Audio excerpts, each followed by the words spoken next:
प्रार्थना आपके जीवन में पानी का काम करती है, इसलिए प्रार्थना को कॉन्टिन्यूसली करते रहें। प्रेयर स्टॉप ना करें, अपनी प्रार्थना को कंटिन्यू रखें, क्योंकि जो व्यक्ति प्रार्थना करनी छोड़ देता है उसके अंदर शक आना शुरू हो जाता है, उसके अंदर आत्मिक कमजोरी आ जाती है। जो व्यक्ति प्रेयर नहीं करता उसके अंदर डर पैदा होना शुरू हो जाता है और हार का खतरा उसे महसूस होना शुरू हो जाता है। आज पवित्र आत्मा मुझे कह रहा है, आज अगर आपके अंदर आत्मिक कमजोरी है, आपके अंदर डर, शंका या किसी भी प्रकार का डर है, जहां हार का डर है, आपको प्रेयर की जरूरत है, प्रार्थना की जरूरत है। इसलिए अपनी प्रेयर को बढ़ाएं। प्रेयरलेसनेस का स्वभाव अच्छा नहीं, ये एक जंजीर है। और मैं आपको बताना चाहता हूं, जब आप प्रार्थना नहीं करते तो ये एक आत्मिक युद्ध होता है। शैतान भी आपकी प्रार्थना को रोकने की कोशिश करता है, क्योंकि शैतान को पता है अगर यह प्रार्थना करेगा तो प्रार्थना से बहुत सारे काम होंगे, बहुत सारी ब्लेसिंग्स आएगी, प्रार्थना से इसके घर में आशीष आ जाएगी, प्रार्थना से इसकी बीमारी ठीक हो जाएगी।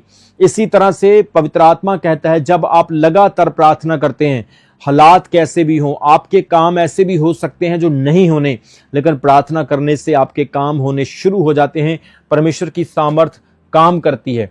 मेरे प्रियो, प्रार्थना क्यों जरूरी है? क्योंकि प्रार्थना आपकी लाइफ में परमेश्वर के साथ आपके संबंध को जोड़ती है।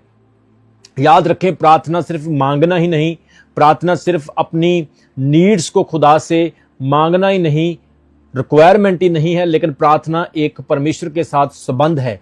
प्रार्थना खुदा के साथ एक कन्वर्सेशन है, एक संवाद है। जो लोग प्रेयर नहीं करते उनका परमेश्वर के साथ कोई रिश्ता नहीं, कोई संबंध नहीं, वो मरे हुए हैं, वो आत्मा में सो गए हैं। इसलिए वचन कहता है तुम्हारी प्रार्थना जो है वो स्ट्रांग होनी चाहिए। हम यीशु मसीह के जीवन के बारे में देखते हैं, जीसस क्राइस्ट खुद परमेश्वर होकर भी इंसानी शरीर में प्रार्थना करते थे। उन्होंने हमें प्रार्थना करके एक प्रार्थना करने का उदाहरण दिया। लूका की अंजील में, मत्ती और यूहन्ना की अंजील में और मरकुस की अंजील में भी हम यीशु मसीह की प्रार्थना के बारे में बहुत सारे हिस्सों को देखते हैं। मरकुस उसके 1 अध्याय उसके 35 वचन में लिखा है कि यीशु मसीह जब सुबह होती थी, अर्ली मॉर्निंग प्रार्थना करते थे। प्रभु भोर के समय उठ करके दुआ करते थे, सुनसान जगह पर, शांत जगह पर जाकर प्रार्थना करते थे। आज जो विश्वासी प्रार्थना नहीं करते हैं, वो विश्वासियों के अंदर आत्मिक कमजोरी आ चुकी है। उनके अंदर डर और शक बना रहता है। वो हर चीज को शैतान के स्वभाव और शैतान की सोच के द्वारा देखते हैं। लेकिन जब आप प्रार्थना करते हैं, कॉन्टिन्यूसली लगातार दुआ करते हैं, तो परमेश्वर की सामर्थ आपके जीवनों में काम करती है। प्रार्थना से आपके बंधन टूटने शुरू हो जाते हैं और खुदा आपको ब्लेस करता है। प्रेरहीनता को कैसे पहचानें? कैसे पता चलेगा कि आपकी प्रार्थना रुकी हुई है? मेरे प्रियो, जब आप शक करने लगें, चर्च आने को दिल न करे, परमेश्वर के कामों से आपको नफरत होने लगे, तो ये इस बात का सबूत है कि आपके अंदर प्रेयरहीनता है, प्रेयरलेसनेस है। और इस प्रॉब्लम को खत्म करने के लिए आपको दोबारा फिर से अपनी प्रेयर को शुरू करना होगा। आमीन। यीशु मसीह ने भी इसी बात की गवाही दी। मत्ती 26:41 में यीशु ने कहा, जागते और प्रार्थना करते रहो कि तुम परीक्षा में ना पड़ो। आत्मा तो तैयार है परंतु शरीर दुर्बल है। यीशु मसीह जानते थे कि ये गहरी नींद जो उसके चेलों को आ रही है, ये एक आत्मिक युद्ध है, यह एक परीक्षा का चिन्ह है। क्योंकि नींद आना, प्रार्थना ना करना एक आत्मिक युद्ध की निशानी होती है। जो लोग प्रार्थना नहीं करते हैं वो संसार के और शैतान के प्रभाव में आ जाते हैं। जो लोग प्रेयर नहीं करते हैं उनका जीवन हमेशा परमेश्वर से दूर रहता है। वो हर चीज को शक की नजर से देखते हैं। विश्वास की क्षमता उनके अंदर से खत्म होना शुरू हो जाती है। ईमान उनके इर्द गिर्द भी नहीं होता है। वो परमेश्वर के कामों से नफरत करते हैं, खुदा के कामों को डाउट की नजर से देखते हैं और आत्मिक उन्नति कभी नहीं कर पाते हैं। उनके अंदर एक लोनलीनेस का, एक बॉन्डेज का स्पिरिट आ जाता है। प्रभु का वचन कहता है, जागते रहो और प्रार्थना करते रहो। प्रार्थना करते रहना है। आलस, सुस्ती पड़ना, आंखों से पानी आना, शरीर में थकावट होना, यह सब आत्मिक युद्ध के चिन्ह हैं। शैतान आपके ऊपर हावी होने की कोशिश करता है। वो आपकी प्रार्थना को रोकता है, क्योंकि उसको पता है प्रार्थना ही एक ऐसी चीज है जिससे ये मुझे हरा सकता है। शैतान जानता है कि प्रार्थना एक ऐसी चीज है जिससे ये परमेश्वर से बात कर सकता है, इसलिए प्रेयर करना बहुत ही जरूरी है। आज अगर पृथ्वी घूम रही है तो ये प्रार्थनाओं का असर है। अगर आज अंत समय या दुनिया का नाश रुका है, युद्धों पर लगाम लगी हुई है, तो यह प्रार्थना का आंसर है और असर है। आज मेरे प्रियो, आप लोगों ने प्रेयर करनी है। वचन कहता है यीशु मसीह ने अपने चेलों के ऊपर एक गहरी नींद को देखा। आज भी कुछ लोग ऐसे हैं जिनके ऊपर एक गहरी नींद बनी हुई है, परमेश्वर से दूर जा रहे हैं। पाप का, पैसे का और उनकी दौलत, शौहरत और बिजनेस का पर्दा उनकी आंखों के ऊपर पड़ा हुआ है, जिसके कारण शैतान ने उनको अंधा कर रखा है। लेकिन जैसे ही आप प्रेयर करना शुरू करते हैं, प्रभु रेवलेशन को खोलता है, बुद्धि को खोलता है। परमेश्वर आपकी आंखों के आगे आत्मिक चीजों को दिखाना शुरू कर देता है। मेरे प्रियो, अपनी प्रेयर लाइफ को कभी भी डिस्ट्रैक्ट नहीं होने देना, अपनी प्रेयर लाइफ को कभी भी कमजोर नहीं होने देना। भले ही आप छोटी प्रार्थना करें, पर इसको कंटिन्यू रखें। घुटनों पे प्रार्थना करें, हाथ उठाकर प्रार्थना करें, चाहे आप दंडवित होकर प्रार्थना करें, परंतु prayer prayer prayer prayer is very compulsory, very necessary for every believer. हर विश्वासी के लिए प्रार्थना बहुत ही जरूरी है। आज अगर आपका प्रेयर करने को दिल नहीं करता, तो आपके अंदर प्रार्थना ना करने वाली स्पिरिट हावी हो रही है। आपके ऊपर एक आत्मिक बोझ आ गया है और डार्कनेस ने आपको कवर कर लिया है। परमेश्वर का वचन कहता है हर एक व्यक्ति को प्रार्थना करनी चाहिए। प्रार्थना परमेश्वर के साथ जुड़ जाना है, परमेश्वर के साथ बात करना है। जिस तरह से आप मोबाइल से बात करते हैं, इसी तरह से आप परमेश्वर से प्रार्थना में बात करते हैं। क्योंकि यिर्मयाह उसके 33 अध्याय उसके 3 वचन में लिखा, मुझे पुकार तो मैं तुझे उत्तर दूंगा, मैं तुझे बड़ी और गूढ़ गुप्त बातें सिखाऊंगा जिन्हें तू नहीं जानता है।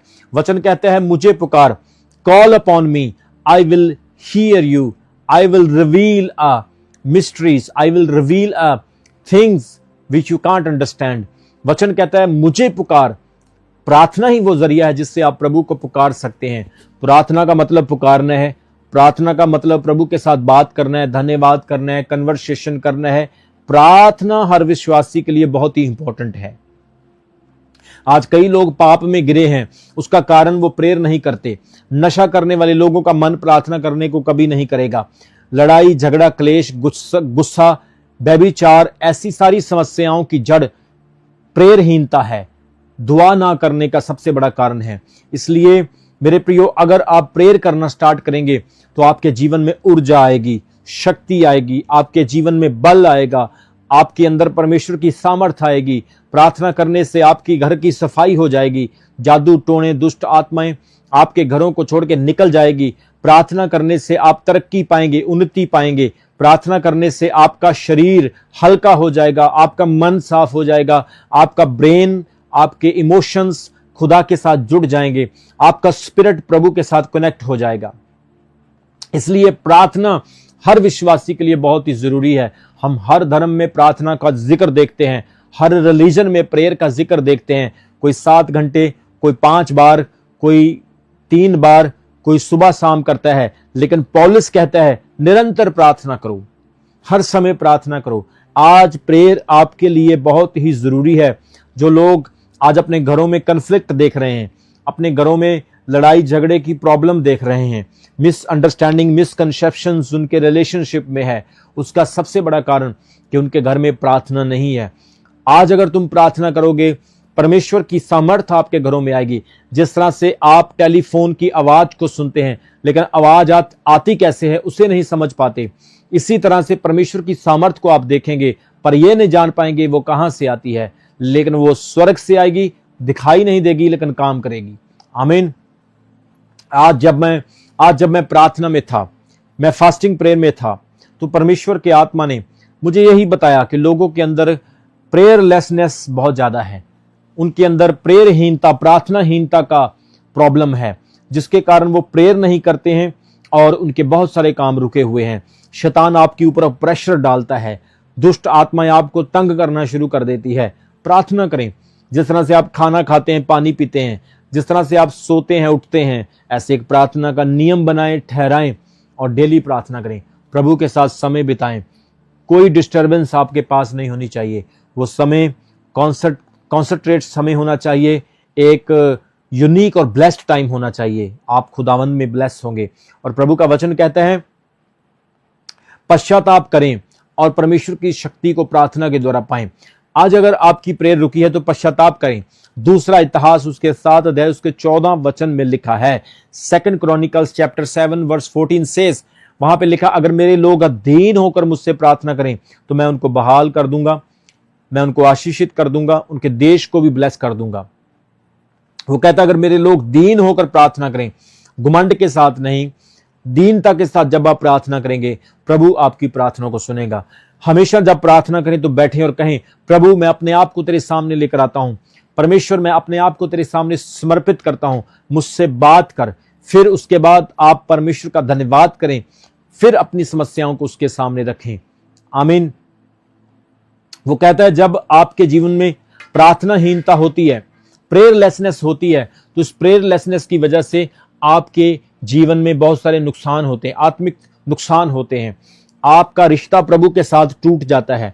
आप प्रेयर करते हैं, उत्तर नहीं मिलता है, आप प्रभु को पुकारते हैं, आपको पता नहीं चलता है क्या हो रहा है। जिस तरह से एक फोन कान को लगाओ, उसकी तार काट दो तो आप कभी भी बात नहीं कर पाएंगे। इंटरनेट का कनेक्शन काट दो तो इंटरनेट की रेंज आएगी लेकिन इंटरनेट काम नहीं करेगा। इसी तरह से आप प्रार्थना करोगे लेकिन प्रार्थना सुनी नहीं जाएगी, क्योंकि आपका कनेक्शन परमेश्वर के साथ टूट चुका है। आज आपने अपने कनेक्शन को प्रभु के साथ जोड़ना है। डेली प्रार्थना करो, आत्मा में मेडिटेट करो, आत्मा में परमेश्वर पर ध्यान लगाओ, तो परमेश्वर आपको एक ऐसा बिलीवर, एक ऐसा विश्वासी बनाएगा जिसका कनेक्शन प्रभु के साथ बहुत गहरा होगा, बहुत मजबूत होगा। और यह जरूरी नहीं कि आप कहां हैं, आप किस स्थान पर हैं, आप कहीं भी रह करके प्रार्थना करेंगे तो प्रभु आपकी प्रेयर को सुनेगा। बाइबल कहती है कि प्रभु के दासों ने जहां भी उसे पुकारा उसने प्रार्थना को सुना। योना नबी ने मछली के पेट में प्रार्थना की, जहां पर कोई कनेक्शन नहीं था, प्रभु ने मछली के पेट में उसकी प्रार्थना को सुना। मेरे प्रियो, शैतान नहीं चाहता कि आप प्रार्थना करें, क्योंकि यह एक आत्मिक युद्ध है। बाइबल को पढ़कर देखिए, दानियल ने प्रार्थना की और 21 दिन तक उसकी प्रार्थना को रोका गया। क्यों? क्योंकि ये एक स्पिरिचुअल बैटल है। शैतान जानता था कि स्वर्गदूत जो प्रेयर का उत्तर लेकर आ रहा है उसके पास रहस्य हैं। दानियल के लिए बहुत बड़ी ब्लेसिंग है। आज जब आप प्रेयर करते हैं, कई बार प्रार्थनाएं रुक जाती है, उसके पीछे का सबसे बड़ा कारण यही होता है कि उस प्रार्थना में आपके लिए बड़ी ब्लेसिंग परमेश्वर की ओर से होती है और शैतान नहीं चाहता कि वो ब्लेसिंग आपको मिल सके। आज पवित्र आत्मा बता रहा है आप प्रेयर करना शुरू करें, खुदावंद के साथ कनेक्शन बनाएं। मैं ये नहीं कहता हूं 3 घंटे करो या 1.5 घंटा करो, बट 10-15 मिनट्स आपको प्रेयर करना स्टार्ट करना होगा। 10 से 15 मिनट रेगुलर इसको करना शुरू करें तो आप आंसर देखेंगे, उत्तर देखेंगे। कोर्ट केस है, लगातार प्रार्थना करें। जेल में बंद है कोई, लगातार प्रार्थना करें। आपको कैंसर है, ट्यूमर है, कोई भयानक बीमारी है, उसके लिए लगातार प्रार्थना करें। अगर आपका कोई काम रुका है, कोई ऐसी चीज जो नहीं हो पा रही है, उसके लिए लगातार प्रार्थना करें। याद रखें, आपकी प्रेयर और मैन ऑफ गॉड की प्रेयर दोनों में उत्तर होता है। आपकी प्रेयर जो है यह एक कनेक्शन है, लेकिन जो मैन ऑफ गॉड की प्रेयर है ये एक पुश है जिससे आपको एकदम से परमेश्वर ब्लेस कर देगा। लेकिन उस ब्लेसिंग को मेंटेन करने के लिए आपको कॉन्टिन्यूसली प्रभु के साथ प्रेयर में बने रहना होगा। हिजकिया बादशाह के बारे में हम जानते हैं। हिजकिया एक ऐसा राजा था जिसने अपने देश में बड़े अच्छे काम किए, बड़ी उन्नति की, तरक्की की। उसने अपने देश में शांति बहाल की, दूसरे अन्य देशों के साथ अच्छे रिलेशन बनाए। अपने देश में उसने बहुत सारे गलत कामों को बंद किया और एक अच्छा राज्य किया। परमेश्वर के राज्य को, उसके नाम को उसने स्थापित किया। बाइबल कहती है हिजकिया की लाइफ में एक ऐसा दिन आया कि उसको मौत आ गई, उसको डेथ का संदेश मिला। जैसे ही उसको पता चला कि वो मरने वाला है, उसने प्रार्थना करनी शुरू की। हिजकिया आज ही प्रार्थना नहीं कर रहा था, बाइबल पढ़कर देखिए, आपको पता चलेगा वो पहले भी प्रार्थना करता था। प्रभु के भवन में जाकर रोज गिड़गिड़ा करके खुदा के सामने दुआ करता था और परमेश्वर ने उसकी प्रेयर को सुना, उसकी आयु को 15 साल और बढ़ा दिया। इतनी सामर्थ है प्रार्थना में। हालेलुया। आज परमेश्वर के दास की प्रार्थना से आप चंगे हो जाएंगे, आपकी रिपोर्ट बदल जाएगी, आपकी बीमारियां चली जाएगी। लेकिन उस प्रॉब्लम को हमेशा दूर करने के लिए, उस बीमारी को हमेशा हीलिंग में लेकर आने के लिए आपको कंटिन्यूसली प्रेयर करना है। सबको जय मसीह की। मैं जतिन बब्बर और आप देख रहे हैं मसीह परिवार चैनल। जैसे कि आप सब जानते हैं कि मैं इस चैनल पे प्रभु के अलग अलग दासों की वीडियोस डालता हूं, तो अगर आपको हमारा चैनल अच्छा लगता है तो आप इस चैनल को ज़्यादा से ज़्यादा सब्सक्राइब जरूर करें, ताकि आप प्रभु के वचन को सुन सके। वीडियोस को ज़्यादा से ज़्यादा शेयर करें, ताकि जिन लोगों तक वचन नहीं पहुंचा उन तक भी वचन पहुंच सके। सबको जय मसीह की। एक बार मैं आपसे दोबारा कहूँगा कि इस चैनल को सब्सक्राइब जरूर करें और वीडियोस को ज़्यादा से ज़्यादा शेयर करें। जय मसीह की।